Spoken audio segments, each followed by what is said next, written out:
Karla walked into her boss's office for the 3 p.m. meeting with Blue Ink Global Finances, determined to be as professional as possible. She had spent extra time picking her outfit that morning, making sure to wear a blouse that did nothing for her figure, matched with a gray skirt that she had kept from her grandmother's box of old clothes. A pair of kitten heels completed the outfit. She was going for the "I'm a lawyer, not a woman" look. Not that she was ashamed of her femininity, or that she felt the need to distract attention from herself usually, but this particular meeting was different. The CEO of Blue Ink was going to personally attend the meeting, and they had history.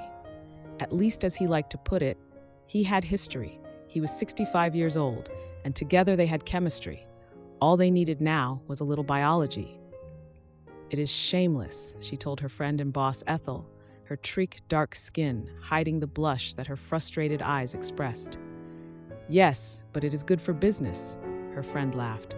"But don't encourage him, particularly since there is more than 30 years between you two. It's cradle snatching. You are a little too old to be cradle snatched." She laughed with an infectious laugh that Karla could not help but join in. "But still, be careful and don't encourage him.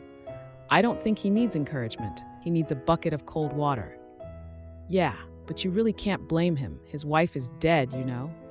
She died barely 2 years ago. Are you telling me he is so out of mourning that he is already looking for a new bride at his age?" When she walked into the conference room at 2:45 p.m. on the day of the meeting, she was surprised to see Jeremy Kovac leaning back in a swivel chair with a satisfied grin on his face. "Am I late?" she stammered, looking at her wristwatch. "I thought the meeting was for 3 o'clock. "Come in," Ethel said, motioning to a seat. "Mr. Kovac came early to let us know there is no longer any need for the meeting." "Oh?" she asked, lifting her eyebrows politely at Jeremy Kovac, who looked like the cat that ate the canary. "Oh, yes," he said, his brown eyes twinkling as they looked over the costume she had chosen to wear today. It was always interesting to see how she would attempt to put him off, as if he was too blind to see the effortless grace that she exhibited with every step, every sway, and every turn of her beautiful eyes. "The CEO of Vauxhall Properties called this afternoon. He has agreed to all our demands and made a good faith payment of $15 million into the bank. We have won. We are always winning." "Well, congratulations, sir. Job well done. No doubt he caved when he read the letter you sent him?" Jeremy Kovac really did feel like a cat with a canary in its mouth. Karla had no idea the effect her praise had on him.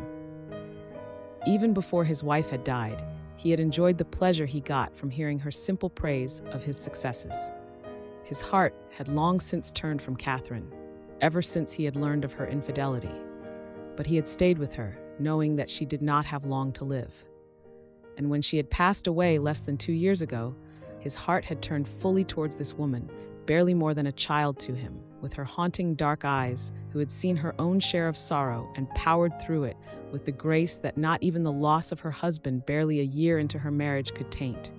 She was kind, generous, loyal, and most importantly, faithful. He gave her a smile that made her avert her eyes, realizing the effect her words had on him. "Shoot, no more praise. Keep your mouth shut," she reproached herself. Ethel was giving her a "don't encourage him" look. "So I have decided to take both of you out to dinner to celebrate. After all, this is a windfall for you too." He raised his hand to quell their protest. "I won't hear it. We have all worked very hard on this matter, and now we must celebrate our victory. 15 million is nothing to sneer at. Ethel, you must bring your husband. It's settled. I will send my driver to pick both of you up at 8 o'clock tonight." At 8 p.m., as promised, a car was waiting for Karla at the door of her apartment building. Her doorman called her and informed her that some rich man had sent a fancy car to pick her up. She should make herself presentable and come down. She laughed and tried to tell him it was a work dinner.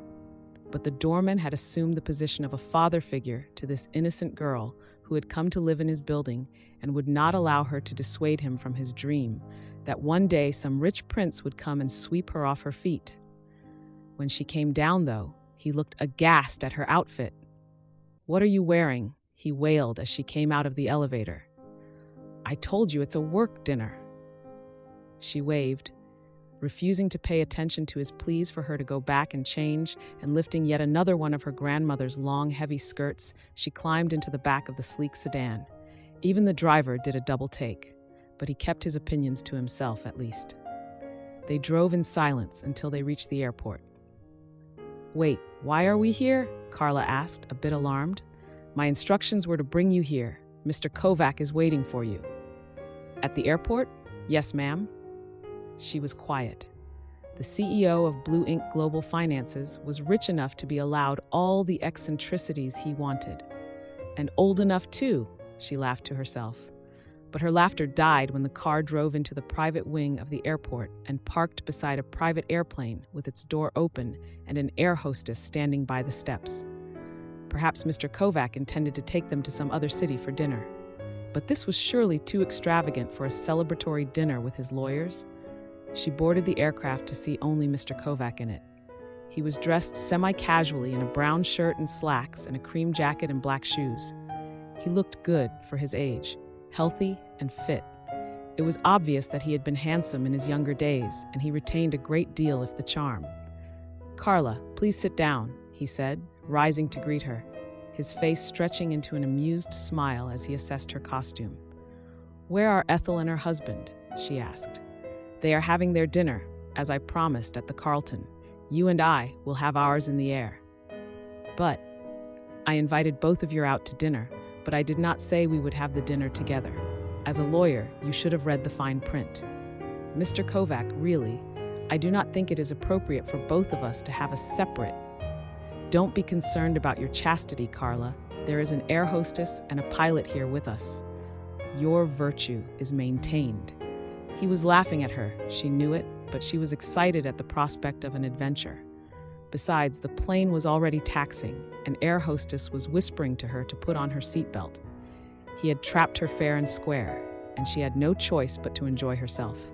She sat with a champagne glass in her hand, her eyes on the clouds and the moon in the distance, her mind contemplating how small everything looked from up in the sky. The tiny little lights making their way down the straight, brightly lit highways, the buildings, the city, and most of all, her own self. The accident that had taken her husband and her unborn child so early in her marriage had happened almost 7 years ago, and the pain had faded into a distant memory. But every now and then she would wish she could share an experience with Thomas again. Some things were just too good to be experienced alone. But was she alone? Her mind refused to even contemplate the old man sitting across from her. In her mind, he did not exist. No man existed. No man had existed since the first time she had met Thomas. Jeremy Kovac sat watching her closely and saw the way her mouth smiled as if there was a sweet private memory she was enjoying alone. With at least 50 years of experiencing women under his belt, he knew better than to interrupt her serenity. Instead, he drank in her beauty, her grace, her simplicity.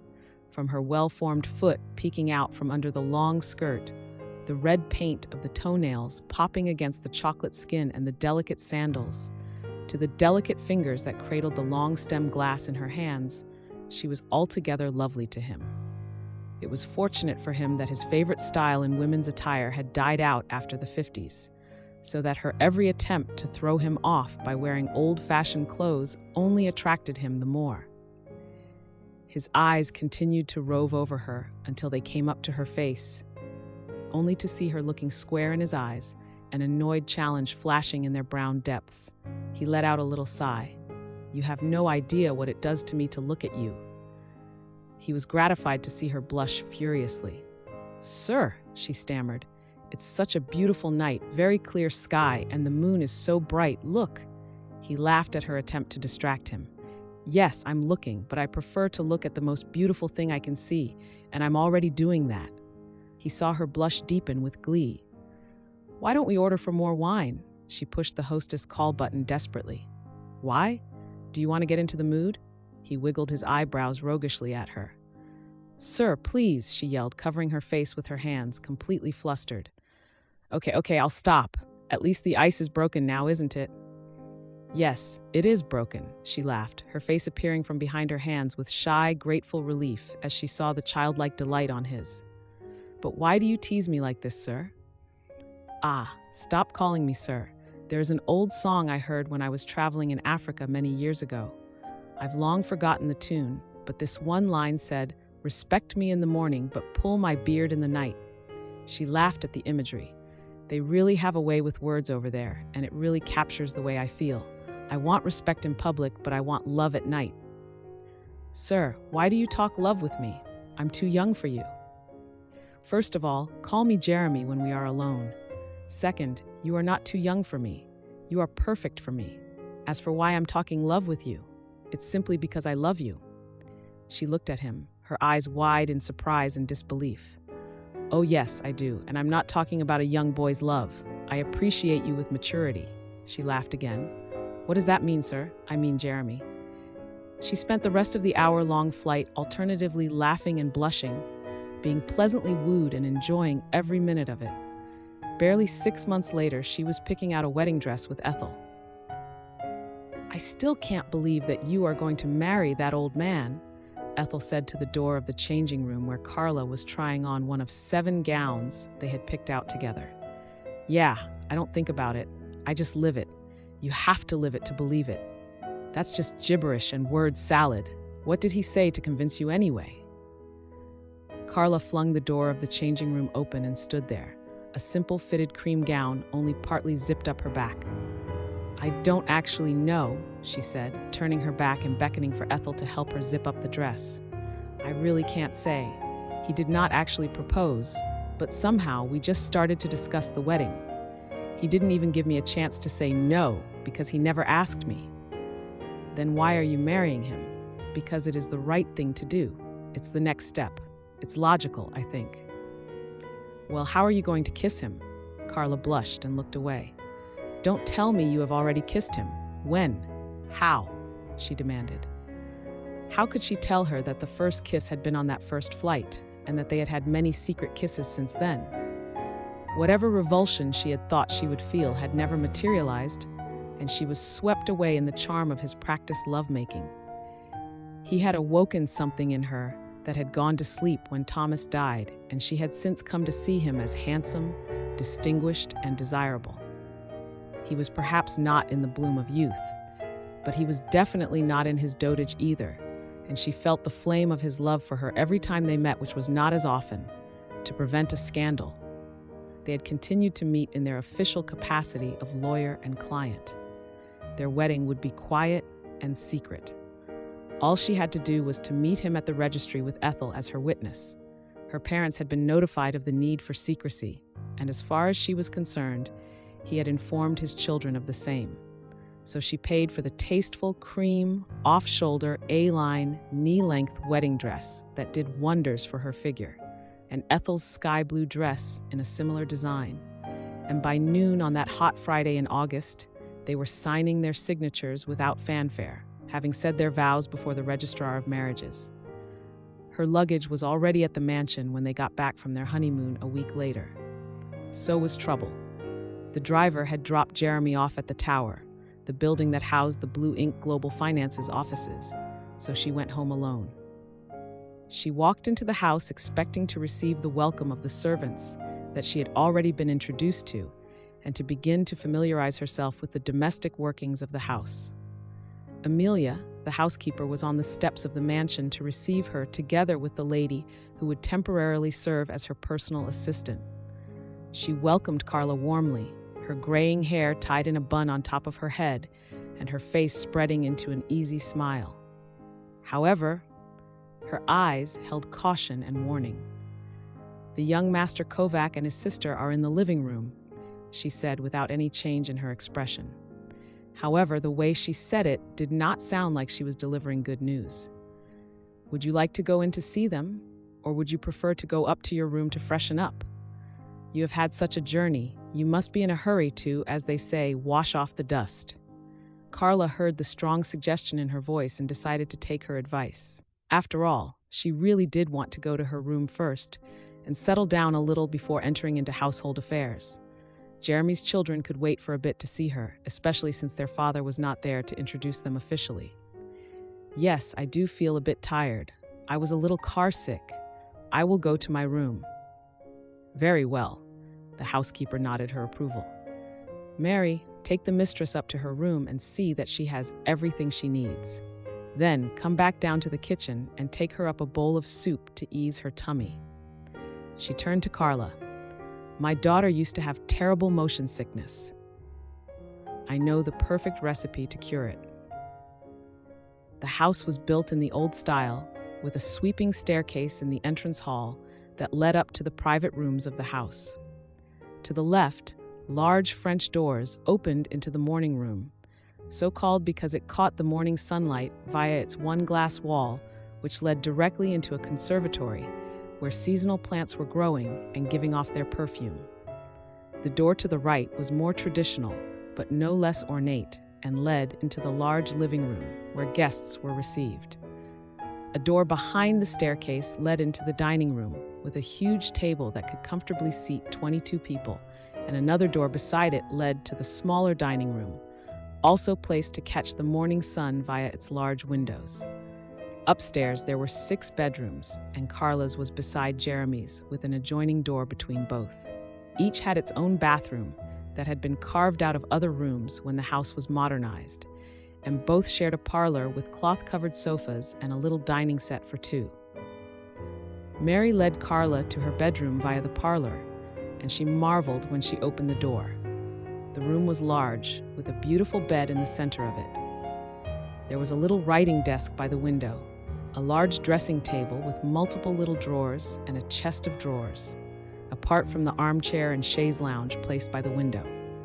She took in the view and sent Mary away to get the soup, then threw herself on the chaise lounge.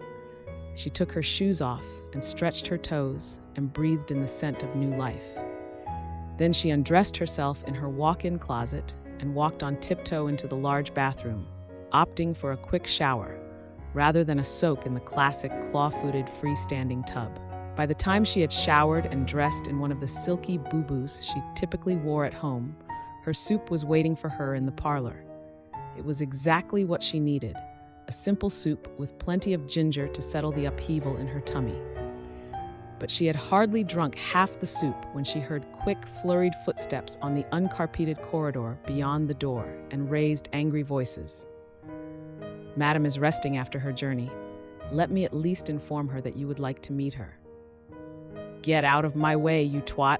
How dare you try to stand in my way? Shove off, I say. There was a small scramble, and then the door swung open with such force that it banged into the doorstop behind it, revealing a tall, bottle-blonde-haired woman with a body that had to have been given to her by a plastic surgeon and a face to match. She stood there and stared at Karla as she sat. I can't believe how comfortable you look. I can't believe how you think you own the place, sitting there like some queen, waiting for your peasants to come and pay homage to you. Who do you think you are? I presume you are Denise, Jeremy's daughter? You presume right. And I presume you are some no-name gold-digging whore who my father picked off some corner. Karla stared at her in shock. Why would you speak to me like that? She asked, too surprised to be angry. And why shouldn't I? If he had married you honorably, he would not have snuck you away from the public eye and married you in some shady den, would he? He would at least have informed his children of his intentions so that we could discuss them and perhaps advise him on some suitable candidate with pedigree, not some gold-digging bimbo young enough to be his daughter. Behind Denise, Mary was standing with her hands on her cheeks, mouth open, as much in shock as Karla herself. It's okay, Mary. You can go downstairs. I will page you if I need you. Yes, ma'am, said Mary, turning to leave. And Mary, Karla called, stopping her before she could leave. I'm sure that I can count on your discretion? Of course, ma'am. I'm talking to you, Denise yelled, irritated at having been sidelined even for a moment. Do you usually air your dirty laundry in front of the help? Or do you just have a problem with impulse control? The help can hear whatever it pleases them to hear. I will spread your dirty laundry out for the entire world to see by the time I am done with you. Did you know we were waiting for you in the living room when you came up here? The audacity. I mean, who in the world do you think you are? I'm older than you. You will hear who I am from your father, Karla said coldly. Beyond that, I have nothing to say to you. And she got up, leaving the soup half-eaten, and walked into her room, leaving the irate Denise flinging insults at the closed door, until, satisfied, she finally left. Karla sat for several minutes contemplating what had just happened. Hadn't Jeremy informed his children of their relationship? Not even about their wedding? Were they really surprised to hear of their father's new piddles? And what sort of children were these? The firm had not been working very long for Blue Ink. Just a couple of years, and she had never bothered to look into his background or family life, beyond to know that his wife had died and that he had 2 adult children, male and female. Apart from this, she knew nothing that she would have known if she had been a subscriber to the Sun newspaper, or at least a reader of their online edition, because Denise and Percival Kovac were always in the news and not infrequently headlining for less than tasteful reasons. They each seemed to be trying to outdo the other in vulgarity and infamy. Karla pressed the buzzer by her bed and summoned the housekeeper. "Yes, ma'am," Amelia said when she arrived. "Have they left?" she asked her. "Yes, ma'am. I'm sorry I did not prepare you for their disposition. I did not know that Miss Denise would come up here to harass you. I thought they would leave when they were informed that you would be staying up in your room." "It's okay, Amelia. You cannot be held responsible for the actions of another adult. But I have questions that I would like answered. If you mean questions about the family, I will try to answer you as best I can, but there are certain things that I think that it would be best if Mr. Kovac would tell you himself." That statement by itself raised many questions and answered many that had formed in Karla's mind. "I see. I think the kind of questions that I want to ask are the kind that Mr. Kova should answer for himself. But do Denise and Percival live here in the house?" "Well, yes and no. They have both moved out in theory, but in practice, they are very often here when they are not off on one of their binges." "What kind of binges?" Amelia averted her eyes. "There is no way to explain it to you, except to advise you to read the gossip newspapers. They are almost always in them. It seems that wherever there is trouble or scandal, one of them is never far away." She blushed suddenly, embarrassed for letting her true feelings peek out in front of this new member of the family whose character she had not yet established. "I'm sorry, I've said too much. Of course, Miss Denise and Mr. Percival are really just high-spirited," she trailed off, sounding unconvinced of her own words. "It's okay. I've heard all I really needed to hear about them. Just one more question, though, before you go. How was their relationship with their mother?" "They were very close. Their mother supported everything they did, even against their father's wishes. They got even closer before she died, and they do not come here as often as they did before she passed. So I suppose they see me as a threat both as a second wife and for the sake of their inheritance." It was a statement and not a question, and the housekeeper did not respond. When she left, Karla glanced at the huge clock adorning one of the walls. It was more than 2 hours since she arrived, and Jeremy had not returned from the office. He had promised to be right behind her, but now the sun was beginning to set. She was thinking about calling him when her phone rang. "Hello, Mrs. Kovac," Jeremy said over the speaker, his deep, slightly gravely voice soothing her upset nerves. "Hello, Mr. Kovac," she answered with a grin. "I thought you would be back by now. It's past 6 p.m. What time should I expect you, and what would you like to eat? I'm so sorry to disappoint you, my darling, but something very urgent has come up. I need to fly to Taiwan tonight." Tonight? Panic thoughts ran through her mind. How was she to sleep in this mansion alone on her first night here? He was her anchor, and without him, she was already being blown about by rough waves. Already she had clashed with his daughter, and the staff was too professional to take sides. She was all alone in a hostile environment. Is it so important? Can't you put it off for even a week or a day? You have to introduce me to your family at least. "I'm sorry, my love. I have to be on a plane tonight. My secretary is already booking my flight. But won't you come here and pack? This sort of thing happens fairly frequently, so I always have a suitcase with extra clothes in the office. I'm so sorry, my dear. I am throwing you into the deep end." Yes, with the crocodiles, thought Karla to herself. But it will only be for a week at the most. I will be back by Saturday next week. Karla groaned loudly. Okay, but at least can you give your kids a call to let them know that I am here? I could do that, but I would prefer not to. Meet them on your own terms, and don't let them bully you, and don't take any nonsense from them. You are the mistress of the house. The servants all know it, so take charge. You have complete control. Wow, thanks for the vote of confidence. But Karla was not feeling very confident. Although she was a lawyer and a good one, she did not like unnecessary confrontation. The following morning brought the first of her challenges. She woke early and dressed in a pair of jeans and a blouse and began the task of arranging her belongings in her new space. She had given away most of her belongings, but the things that remained had sentimental or financial value to her, if to no one else. She placed her clothes in the closet in her room, taking time to arrange them as she usually did, by color and purpose, then began to tackle the boxes of books and knickknacks. Halfway through, when she needed to take a box downstairs, it occurred to her to call for Mary, her assigned personal assistant, to assist her. When she buzzed, however, there was no response. She hoisted the box into her arms and walked down the hall, down the stairs, and into the living room. She was surprised again to find the house quiet and empty.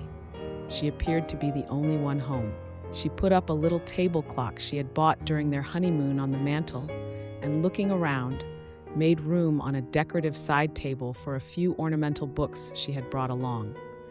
Then she added a few throw pillows on the sofas and placed a small picture of Jeremy and herself on their wedding day among the others on the wall with sticky tape.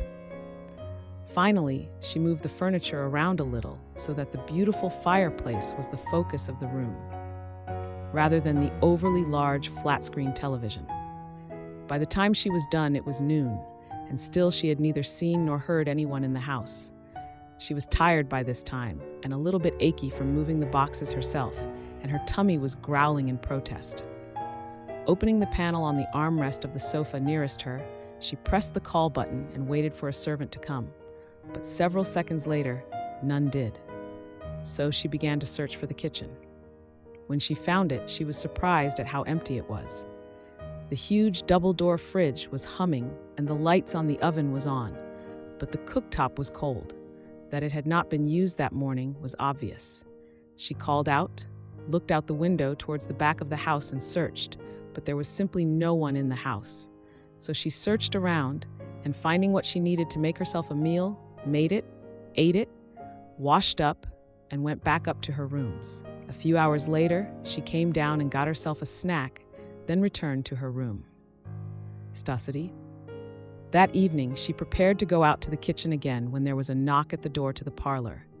She jumped, startled, and a little scared, and went over to stand by the open bedroom door, prepared to jump in and lock it if she felt unsafe. "Who is it?" she called, and was relieved to hear the voice of the housekeeper. "It's just me, ma'am, Amelia." "Come in." The lady came in, flustered, wringing her hands in confusion. "Good evening, ma'am. I have been off to the doctor today. It's a routine appointment every 3 months that I cannot miss.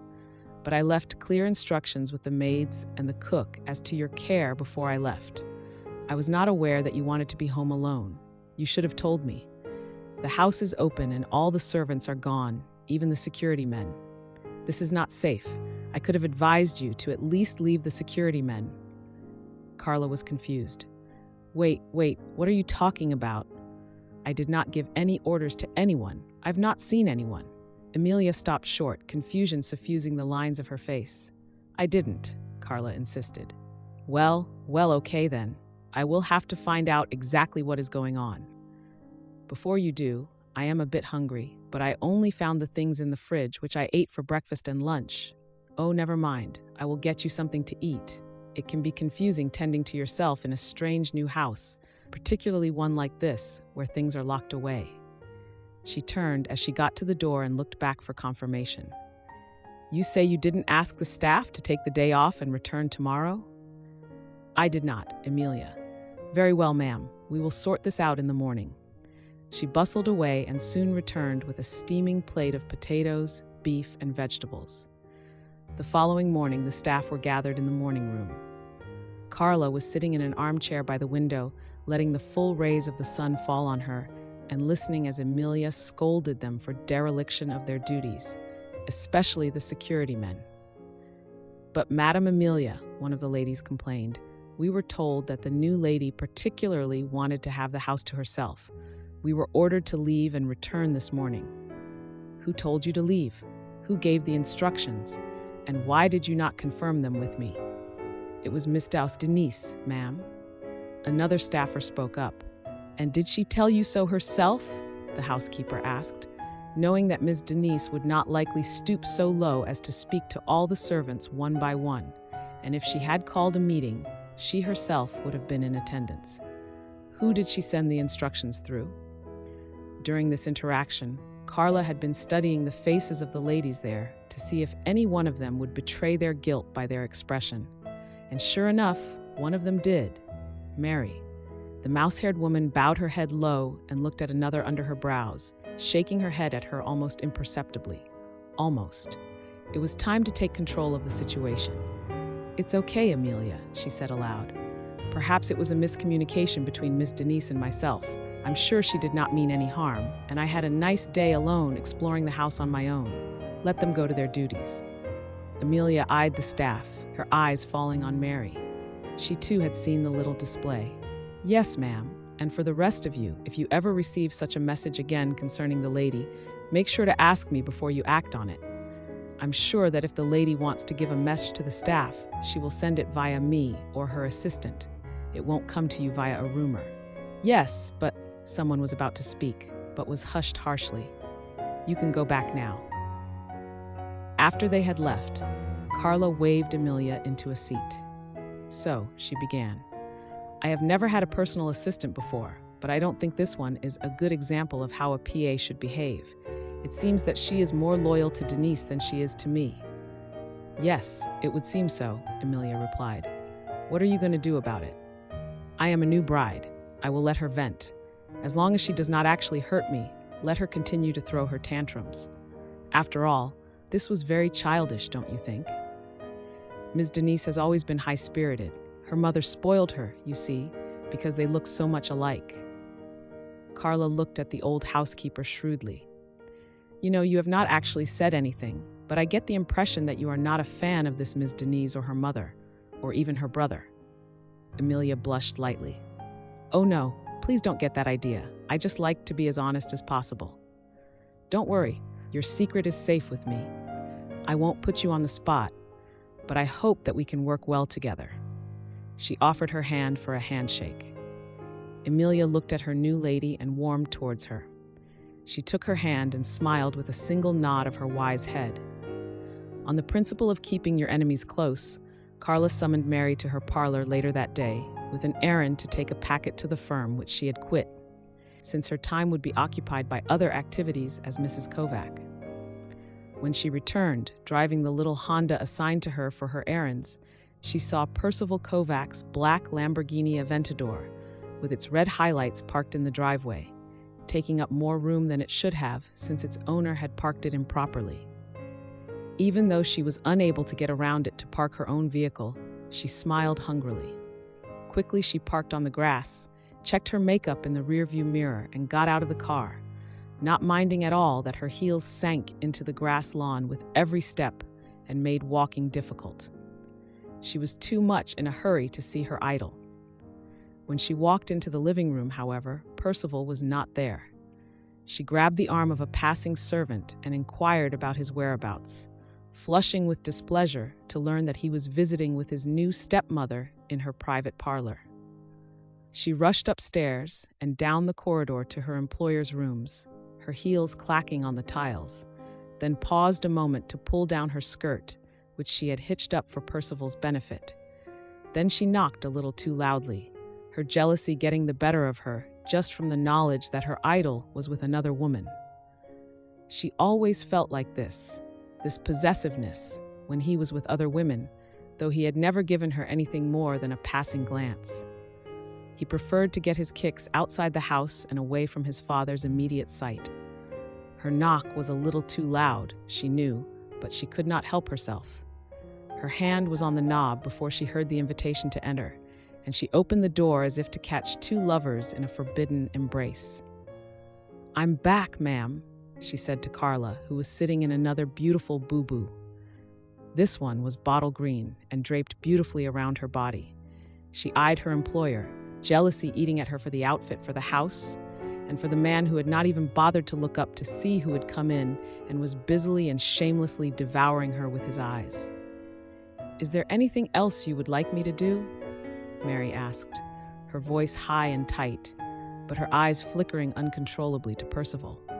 Karla looked at her and veiled her surprise. "It seems like this twit is in love with this foolish man here," she thought to herself. Out loud, she responded, "No, Mary, I don't think I need anything else today. Maybe you can close for the day." "Thank you, ma'am."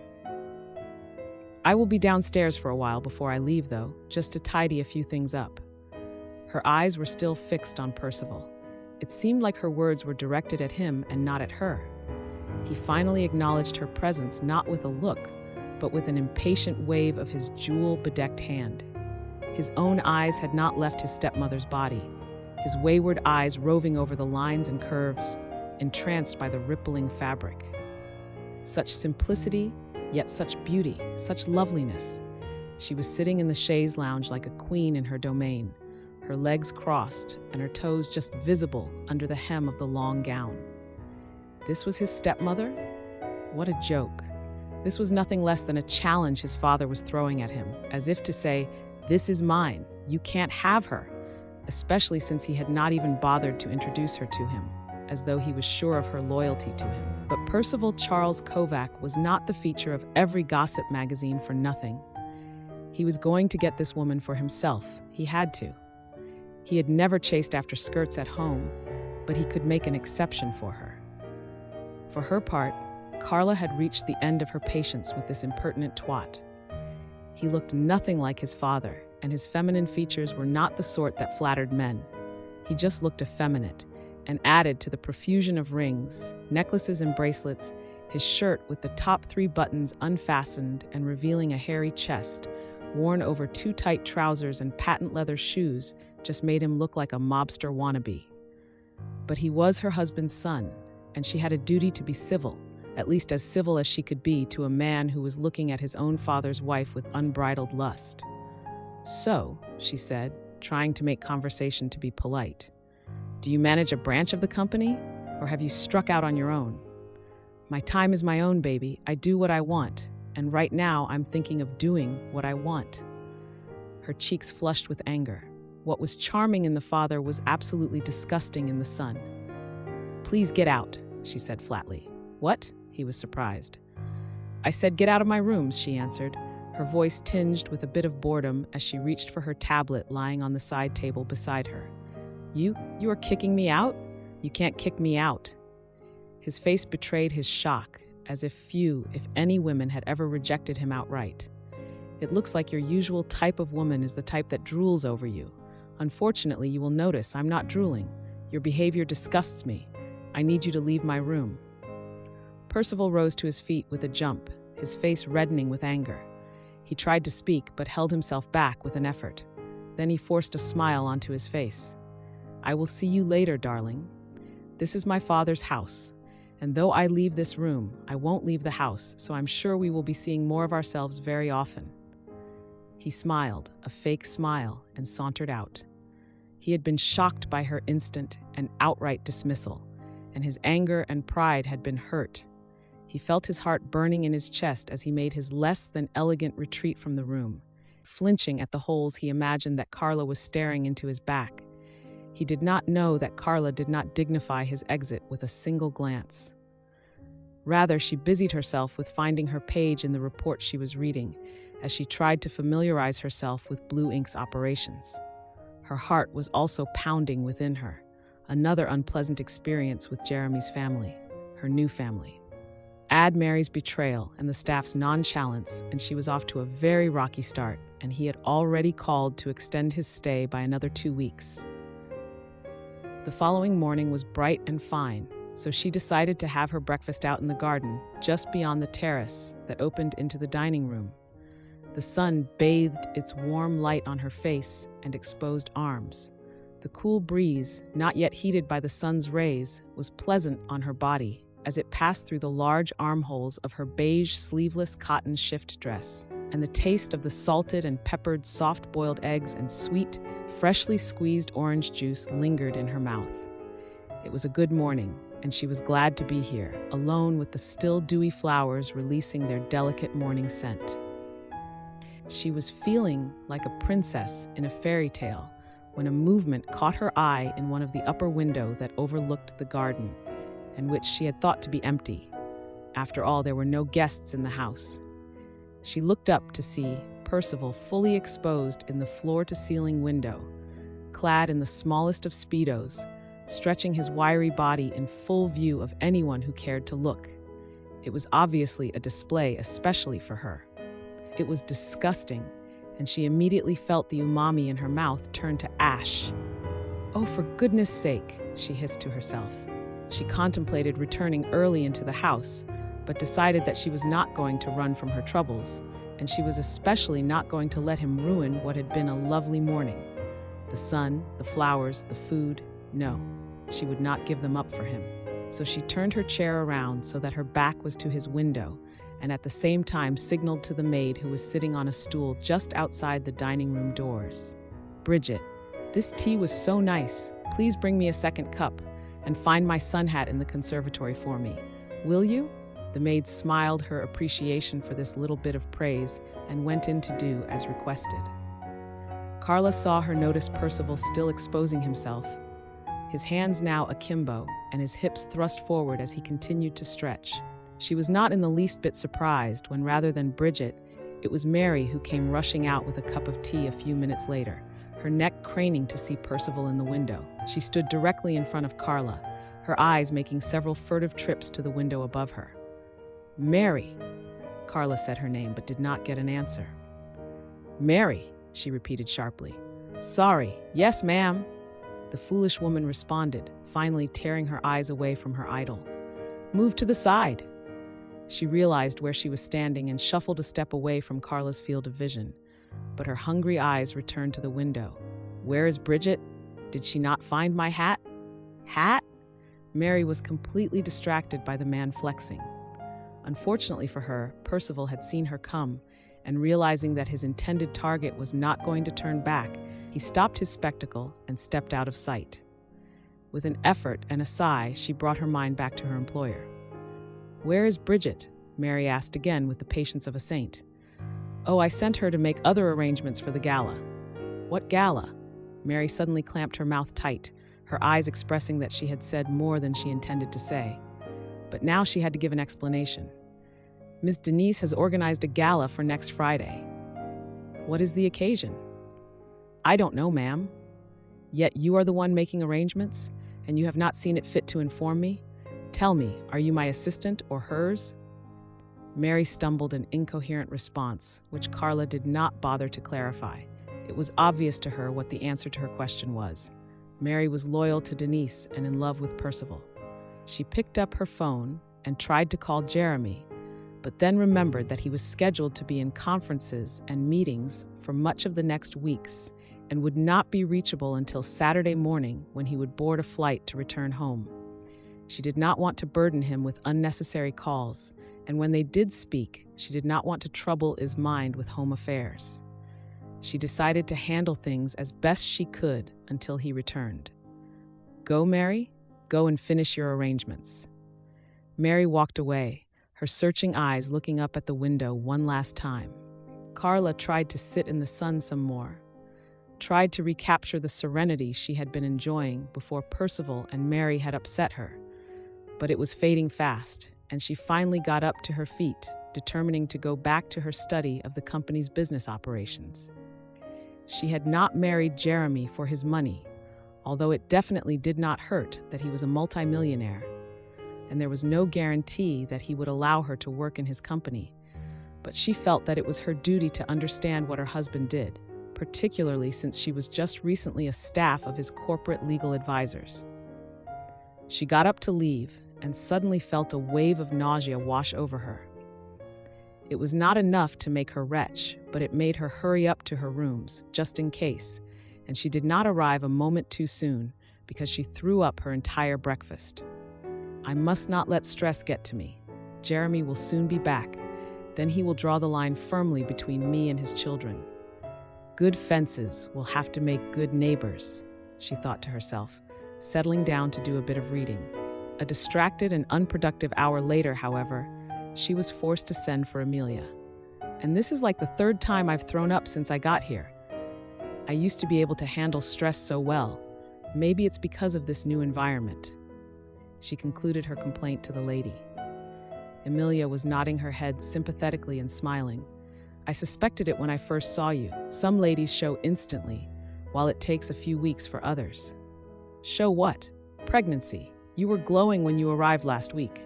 Pregnancy? Come on, I've been married less than a month.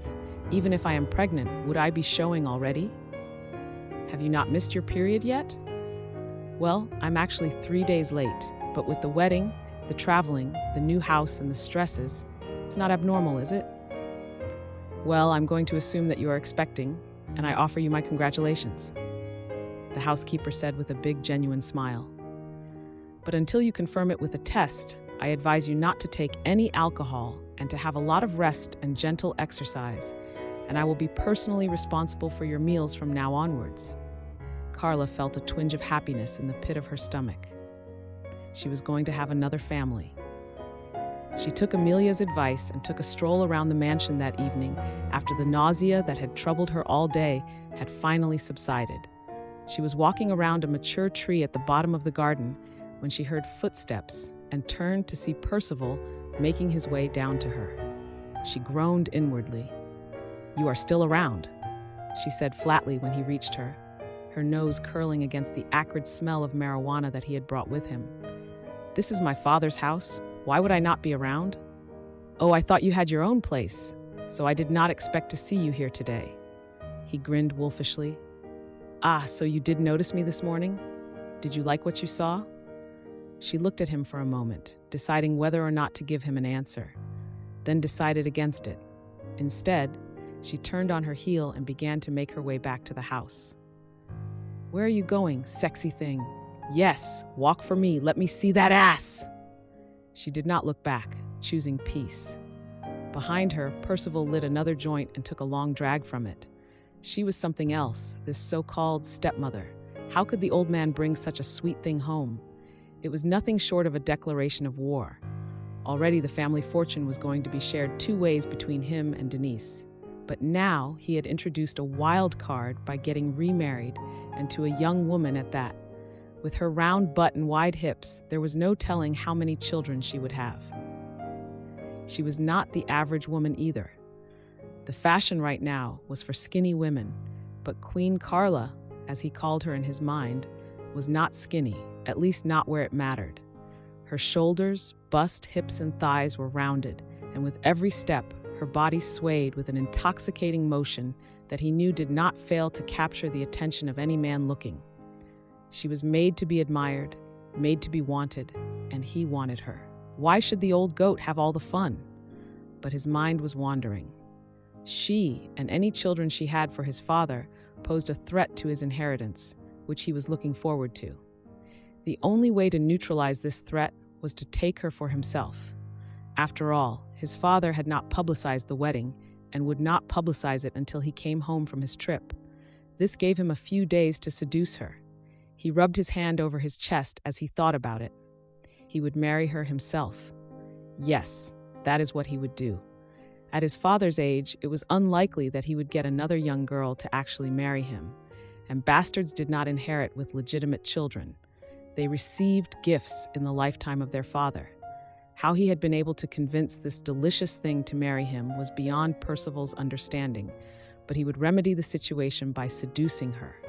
His plan outlined and solidified, he threw the end of the joint into the grass and stomped it determinedly with his heel. For the next several days, he did his best to catch his prey's attention.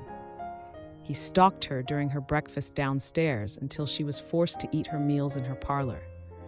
Then he stalked her parlor, knocking at all hours until, feeling unsafe, she ordered online and installed a tiny camera cleverly hidden in a potted plant just outside her door. another in a fake book on the bookshelf she had installed in the parlor, and another in the light bulb of her bedroom. As she feared, it was not long before she got a motion notification for the camera at her parlor door one afternoon when she was out shopping. She opened her phone to see Percival unlocking her door. She was shocked. As she watched, he made his way into the parlor, then stopped and took a big sniff of the air. He walked around the room, touching everything, the books, the plants, the chairs. Then he stopped in her favorite chair, the chaise lounge, and slowly sat in it, seeming to relish the anticipation of his buttocks making contact with it. He lay back, rubbing his back and arms on the chair. Then, as if he had an epiphany, he practically jumped up and rushed to the door leading to her own room. Inside, he stopped, taking a bigger sniff than before, his shoulders rising with the effort.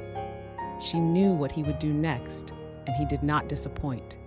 He lay on her bed, turned his head into her pillow, and breathed in her scent.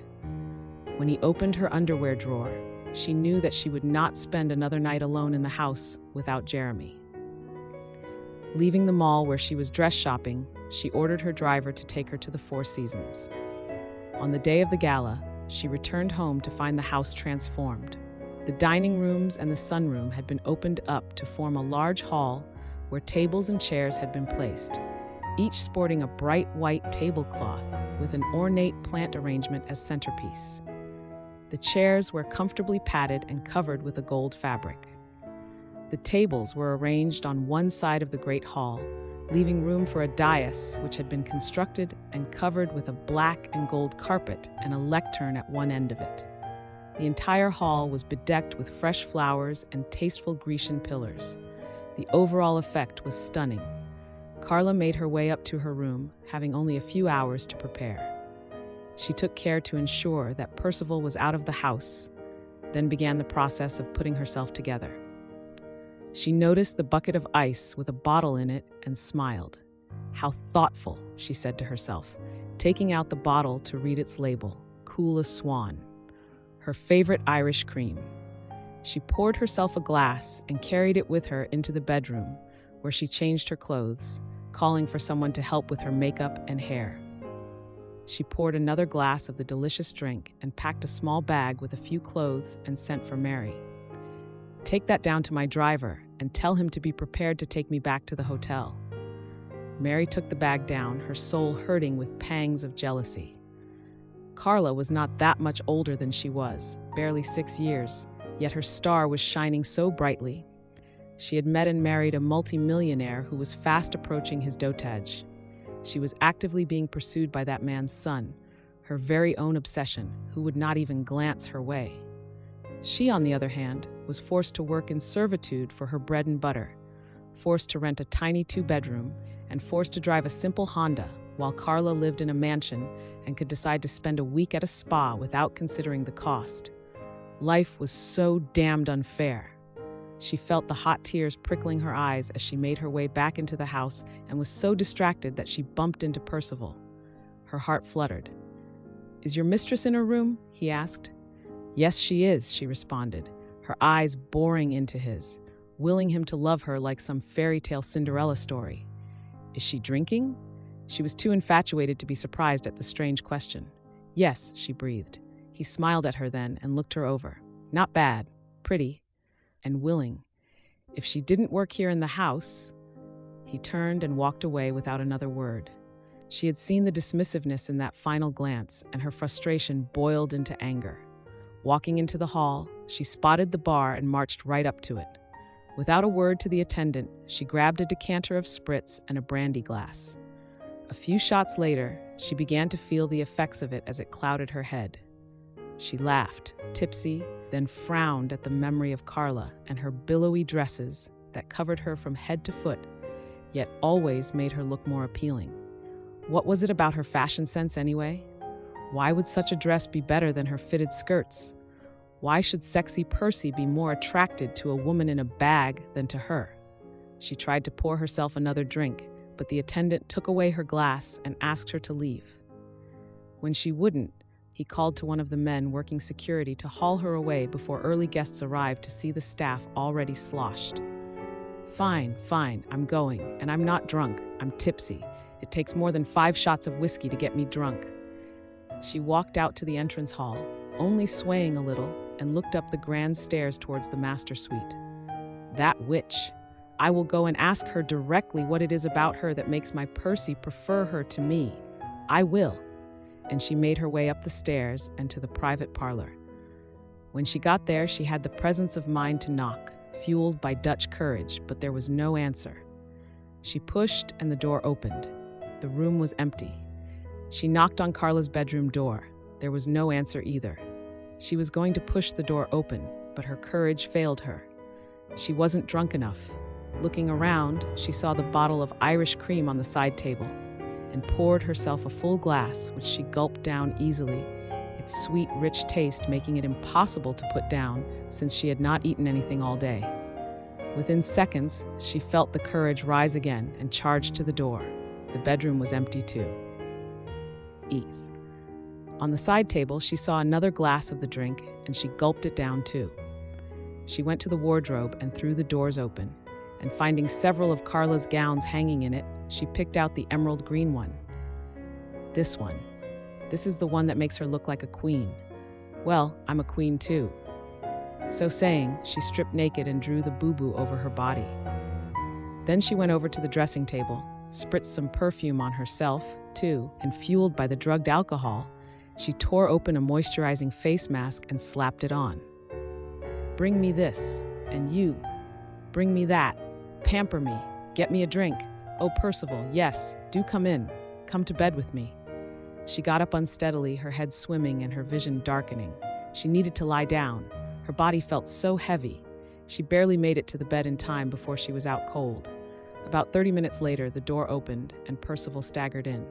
"Hello, Queen Karla," he said, his words slurred almost beyond comprehension. He shut the door carefully behind him. "Shh! Don't be shy. It's only me." The figure on the bed did not move as he moved toward it, stripping himself. Karla watched all of the goings-on from her phone while drinking some ginger ale that Amelia had made for her. She switched her phone off in disgust. In the hall, the gala was in full swing, and Denise was making small talk with the most important directors, shareholders, and stakeholders. "I'm afraid my father is acting more and more unfit as the days go by. Perhaps it started with my mother's death." "Yes, I heard a rumor that he has remarried. Is this true?" "Yes, I have met her.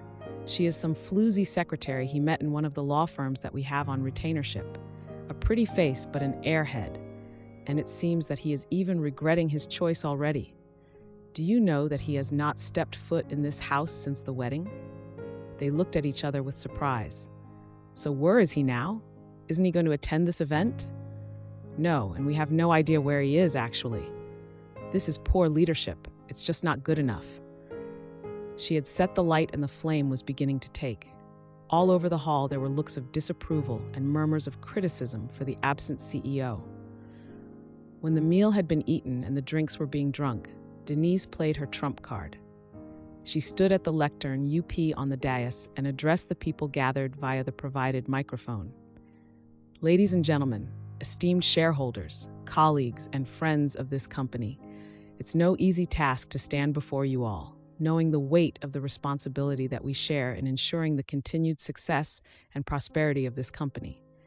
But today, I'm here to speak honestly about the future, about leadership, about growth, and about what's best for all of us. For several months now, we have witnessed the unfortunate decline of a great man, my father, Jeremy Johannes Kovac." The Karla heard the speech from the privacy of the study, heat rising in her chest. It was apparent that Denise had organized this gala not for the sake of humiliating her, but to wrest control of the company from her father. What an underhanded move. What a backstabber she was. But why was she doing it?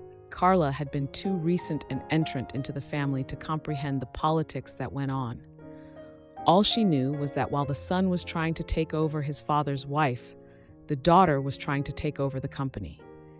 This was beyond a simple annoyance with their father for marrying without notifying them. Something far deeper was going on. She hoped that Jeremy would make it home soon to remedy things. She considered going into the event to introduce herself as Jeremy's wife and to counter all of Denise's venom, but when she had told him about the gala, he had asked her not to attend it. Still, she had dressed up and sat in the study so as to hear what was being said, but she was afraid that Denise would get the upper hand if something did not change soon. She jumped at an unexpected sound behind and turned to see the heavy velvet curtains that covered the window door that led out onto the terrace. She moved swiftly towards the study door, prepared to escape in case it was Percival, and was pleasantly surprised to see the salt and pepper head of her husband. "Jeremy!" she cried, going to him with a surprised grin, relief washing over her. "You are back!" He embraced her. "I was able to catch an earlier flight. How are you, my darling?" "Well, you would have to sit down to hear about how I'm doing, but there is no time. Don't you want to attend the gala?" "That's why I came. After all, it's a party in my own house. How can I not attend?" "But what have I missed?" he said, hugging her and taking in her perfume. "Well, you got here just in time to make a grand entrance.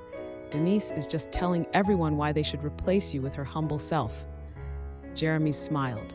It was a deceptively calm smile. "Replace me? I built this company from nothing. I am the company. As a matter of fact, I own 60% of the shares. Many of the shareholders are simply my proxies." Karla looked at the shrewd businessman she had married with respect. In the hall, Denise was still talking. "I am fully committed to seeing this company not just survive, but thrive, under bold, forward-thinking leadership. So I ask you all today to begin the transition to a new CEO, me, his daughter, well-trained and mentored by him, one who can usher in the change that is long overdue. Together, we can secure the future of this company, revitalizing it to reach new heights." She concluded her speech to only a smattering of applause. No one was sure yet where the winds of change would take them, and though they would like to leave a sinking ship, apart from recent events, there was no actual evidence that the ship was sinking. She looked around the room, focusing on the larger shareholders, trying to catch their eyes, but they consistently looked away. Then her heart skipped a beat as she spotted her father with that wannabe on his arm, striding along the red carpet towards her on the dais. "Oh!" she managed weakly, with a half-hearted smile. "Ladies and gentlemen, my father, Jeremy Kovac." There was surprised applause and murmurings as he let go of Karla's hand and climbed the dais alone. "Hello, everyone. I will be very brief. I have 3 things to announce, although I did not expect to make these announcements so soon, and definitely not at this gala. But it is, as it happens, the perfect opportunity. First, I just stepped off a plane from Japan where I met with the Minister of Finance and the Minister of Economy, Trade and Industry. We spent the last 2 weeks locked in productive negotiations and discussions, and I am pleased to announce that we have successfully secured the public-private partnership agreement. This deal marks a significant milestone, not only for our company, but also for the broader industry, as we work in close partnership with the Japanese government to drive innovation and economic growth. I appreciate the minister's dedication and commitment throughout this process, and I look forward to delivering on our shared vision for progress and prosperity." There was thunderous applause. Karla looked over at Denise, who looked as though she would have liked to slip under the table she was seated at. Jeremy held up his hands for silence. "As you all know, I am a good multitasker, and so while I was pursing that deal, I found another deal that was too good to pass up. Ladies and gentlemen, allow me to introduce you to my new wife, Mrs. Karla Evangeline Kovac." There was more applause, and he held out his hand to her to help her on stage. "This beauty is half my age, and you may wonder how I got her. I will tell you. I pursued her for a year, and she rejected me outright many times. But with time, even the mighty rock can be smoothened by a little creak, and the moment I saw weakness in her, I married her." Karla looked out at the faces staring curiously at her and smiled politely. Many smiled back.